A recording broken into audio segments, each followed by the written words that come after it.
రైతు రుణమాఫీపై కేసీఆర్ ఇచ్చిన హామీని షరతులు లేకుండా అమలు చేయాలన్నారు మాజీ మంత్రి డీకే అరుణ. తెలంగాణలో నూతన ప్రభుత్వం ఏర్పడిన సందర్భంగా రైతులు, మహిళా సంఘాలకు కానుక రుణాలు మాఫీ చేయాలని ఆమె డిమాండ్ చేశారు. ఎన్నికలలో ఇచ్చిన హామీలు నెరవేర్చకపోతే కేసీఆర్ ప్రభుత్వం పట్ల ప్రజలు విశ్వాసం కోల్పోతారన్నారు. ఈ రోజు ప్రత్యేకంగా రైతుల పరిస్థితి మేము తెలపాల్సినటువంటి అవసరం కూడా లేదని చెప్పి నేను భావిస్తా ఉన్నా. అన్ని విషయాలు తెలిసినటువంటి ముఖ్యమంత్రి కేసీఆర్ గారు ఈరోజు రైతుల యొక్క రుణాలన్నింటినీ కూడా ఎలాంటి షరతులు లేకుండా వాళ్ళ రుణాలను మాఫీ చేయాలని చెప్పి మేము కోరుతా ఉన్నాం.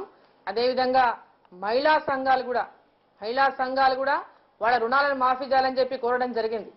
రైతుల రుణాల లాగానే మా యొక్క రుణాలను కూడా మాఫీ చేయాలని చెప్పి మహిళా సంఘాలు కోరడం జరిగింది.